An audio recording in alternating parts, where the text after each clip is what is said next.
रीति काल की दो रचनाओं का अभ्यास हमें करना है। बच्चों, वैसे देखा जाए तो रीति काल में कई राजा और बादशाहों के आश्रय में रहने वाले कवि थे। कवि बिहारी, कवि केशवदास, कवि घनानंद, कवि पद्माकर, कवि देव, कवि मतिराम, कवि भूषण, न जाने रीति काल में कई कवि हुए और इन रीति काल के प्रसिद्ध कवियों की कई रचनाएं, कई ग्रंथ अनमोल ऐसे हैं। तो सभी ग्रंथ या सभी रचनाएं हमारे अध्ययन के लिए नहीं है। रीति काल की केवल दो रचनाएं हमारे अध्ययन के लिए है, टिप्पणी के लिए है। और बच्चों, ये जो दो रचनाएं हैं, इन दो रचनाओं में से परीक्षा के लिए एक रचना लगभग पूछी ही जाती है। इसलिए रीति काल की यह दोनों रचना हमारे लिए बहुत महत्वपूर्ण है। तो पहली रचना जो है जिसका अध्ययन हमें करना है, उस रचना का नाम है रामचंद्रिका। बच्चों, रीति काल के प्रसिद्ध कवि केशवदास द्वारा रचित रामचंद्रिका उस समय की प्रसिद्ध रचना है।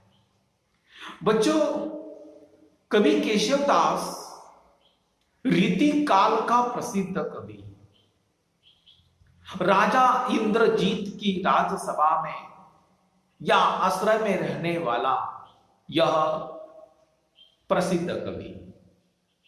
परंतु इस कवि की जो खासियत है, इस कवि का जो वैशिष्ट्य है, वह वैशिष्ट्य इस प्रकार का है कि कवि केशवदास ने रीति काल में काव्य शास्त्रीय ग्रंथों का निर्माण किया है, रीति के ग्रंथों का निर्माण किया है। परंतु कवि केशवदास महाराजा इंद्रजीत की राजसभा में आश्रय में रहते हुए उन्होंने रामचंद्रिका नाम का ग्रंथ या उस ग्रंथ की रचना की। बच्चों, ये रामचंद्रिका, इस नाम से ही यह स्पष्ट हो जाता है कि इस ग्रंथ में प्रभु रामचंद्र के चरित्र का गुणगान आवश्यक होगा। और यह बात सत्य है कि कवि केशवदास द्वारा रचित रामचंद्रिका इस ग्रंथ में पुरुषोत्तम राम के चरित्र का गान किया गया है। परंतु बच्चों, इस ग्रंथ में प्रभु रामचंद्र के चरित्र का गुणगान एक गौण बात है, परंतु कवि केशवदास ने अपना पांडित्य प्रदर्शन उस रचना के माध्यम से किया है। रामचंद्रिका ग्रंथ की रचना करते समय कवि केशवदास ने वाल्मीकि रामायण इस ग्रंथ का आधार लिया है। परंतु बच्चों, एक बात मैं स्पष्ट कर देना चाहता हूं कि राम के जीवन पर आधारित संस्कृत भाषा में भी कई ग्रंथ लिखे गए हैं। हिंदी भाषा में, अंग्रेजी भाषा में, प्राकृत भाषा में कई ग्रंथ लिखे गए हैं, परंतु सभी ग्रंथों पर वाल्मीकि रामायण का प्रभाव हमें दिखाई देता है।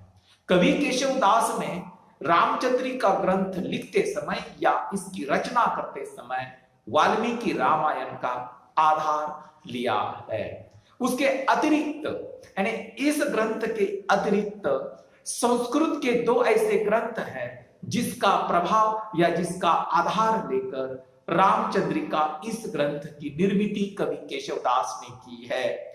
वह ग्रंथ जो है संस्कृत भाषा में लिखा हुआ, एक है प्रसन्न राघव और दूसरा है हनुमान नाटक।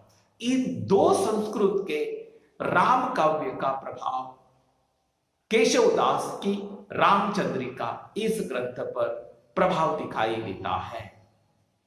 केशवदास की रामचंद्रिका तुलसी काव्य की पद्धति से नितांत भिन्न और एक अनोखी रचना मानी जाएगी। वह तो मैं तो कहता हूं कि रीति काल की वह एक श्रेष्ठ साहित्यिक कृति है, साहित्यिक रचना है। रामचंद्रिका दो भागों में उसकी कथा विभाजित है। यानी कोई भी ग्रंथ क्यों ना हो, वह प्रबंध काव्य हो या मुक्तक काव्य हो, उसमें कथा वस्तु महत्वपूर्ण होती है, उसका कथ्य और उसका शिल्प। परंतु बच्चों, रामचंद्रिका दो भागों में उसकी कथा विभाजित है। एक पूर्वार्ध है और दूसरा उत्तरार्ध है।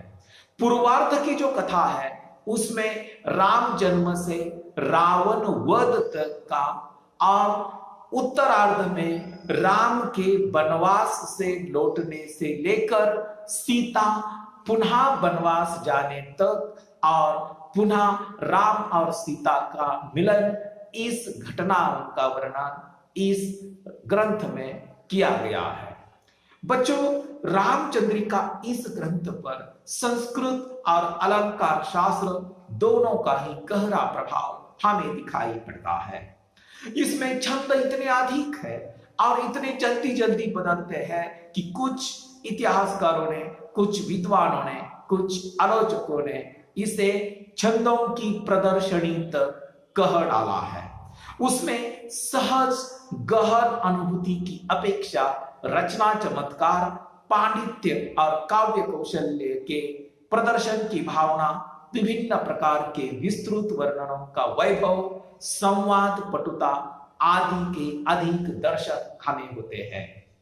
इनकी रचना विशुद्ध रूप से काव्य वैभव का बाह्य रूप और प्रभाव प्रदर्शित करने के उद्देश्य से ही हुई जान पड़ती है।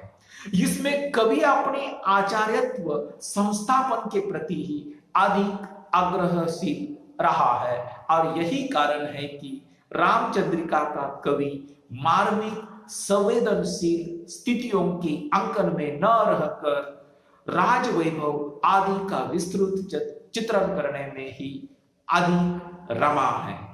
लोक पक्ष की दृष्टि से देखा जाए तो इस ग्रंथ में लोक पक्ष का कोई संबंध नहीं रहा है।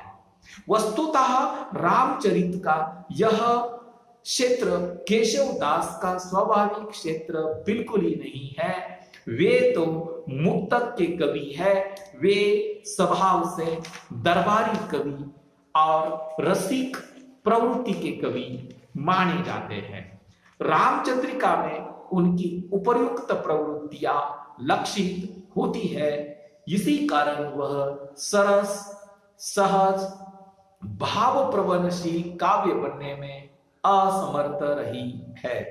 वैसे देखा जाए या कुल मिलाकर रामचंद्रिका इस ग्रंथ का अवलोकन करने के पश्चात एक बात स्पष्ट हो जाती है कि इस रामचंद्रिका काव्य का नायक प्रभु रामचंद्र है या पुरुषोत्तम राम है, नायिका सीता है, परंतु वह भले ही राम के चरित्र का गुणगान क्यों न किया गया है, परंतु राम की कथा उसमें गौण है, परंतु पांडित्य प्रदर्शन अधिक महत्वपूर्ण बन गया है।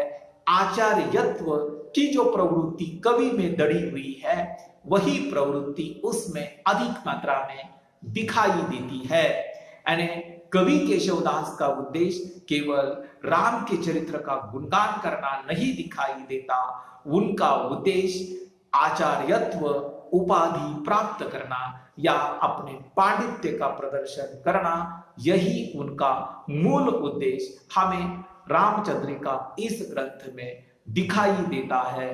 परंतु कुछ भी हो, कवि केशवदास की रामचंद्रिका रीति काल की एक श्रेष्ठ काव्य रचना मानी जाती है।